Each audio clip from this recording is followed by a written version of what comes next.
ایک حدیث میرا دل کرتا ہے آپ کو یاد ہو جائے، مستدرک للحاکم میں حدیث ہے۔ حضرت انس بن مالک رضی اللہ تعالیٰ عنہ فرماتے ہیں ایک بھائی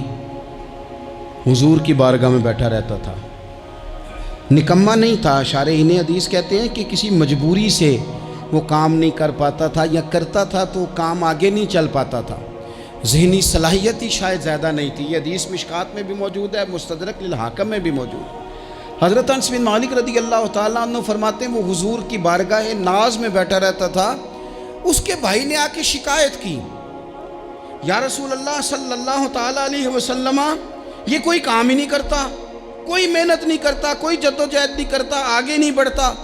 مجھے اس کی ضروریات کی کفالت کرنی پڑتی ہے، مجھے جدوجہد کرنی پڑتی ہے، مجھے اس کے معاملات کا خیال رکھنا پڑتا ہے، آپ اسے سمجھائیں۔ تو حضور نے بہت سارے لوگوں کو سمجھایا جو کام نہیں کرتے تھے۔ ہمیں سیاستہ میں وہ حدیث بھی ملتی ہے جس بندے کو نبی پاک صلی اللہ علیہ وسلم نے کہا تھا کہ تیرے پاس جو بھی گھر میں ہے لا، تو وہ پیالہ اور کمبل لائے تھے، حضور نے بیچ کے کہا تھا جا کلاڑا خرید کے لا اور لکڑیاں کاٹ کے تو بیچ کے اپنا اور اپنے گھر والوں کا پیٹ پال۔ یہ ساری باتیں اپنی جگہ پر یہاں نبی پاک نے ایک روحانی مسئلے کا حل بھی بتایا۔ اللہ کے محبوب علیہ السلام سے عرض کی حضور یہ یہیں بیٹھا رہتا ہے اور سارے ہی کام مجھے کرنے پڑتے ہیں۔ تو حضور نے نظر مبارک اٹھا کے بھائی کی جانب دیکھا جو بھائی کا شکوہ کر رہا تھا،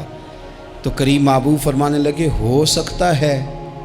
یہ جملے میرے محبوب کے، ان کو کہیں لکھنا، ان کی مٹھاس دیکھو، ان کا حسن دیکھو، اور بھائیوں کی محبت کے بیج جو رسول پاک پیوند لگا رہے ہیں اور جوڑ رہے ہیں، اور جس انداز میں بھائی کو بھائی سے ملا رہے ہیں، اس لہجے کے حسن کی مٹھاس کو بھی ذرا چکھ کے دیکھو۔ حضور فرمانے لگے ہو سکتا ہے رب تمہیں جو رزق دے رہا ہے وہ اسی بھائی کی وجہ سے دے رہا ہے۔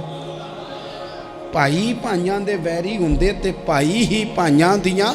باواں، او بھائی ہو سکتا ہے اس کی وجہ سے تجھے مل رہا ہو، اس کی وجہ سے۔ وہ دروازے نہ بند کریں جن دروازوں کی برکت سے روزی آتی ہے، کبھی بھی وہ کام نہ کریں جن کاموں کی اگر آپ کو کل تک برکت تھی، کل تک کام ٹھیک چل رہا تھا، کل تک نظام بہتر تھا، اور آج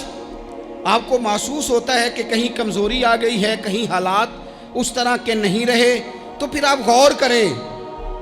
کہیں ایسا تو نہیں کسی غریب کا آپ کے گھر سے رزق جاتا تھا اور آپ نے بند کر دیا،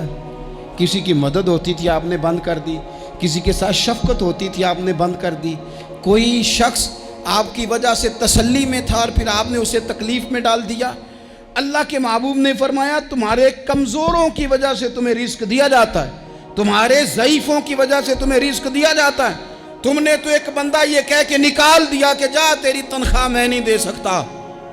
لیکن کیا پتا کہ اس کی تنخواہ کی وجہ سے ہی باقی سارا کچھ بھی آتا ہو، کیا پتا کہ اسی کے سبب سے اللہ انعام فرماتا ہو۔ لہٰذا ان روحانی مسائل کا بھی تھوڑا سا خیال کریں۔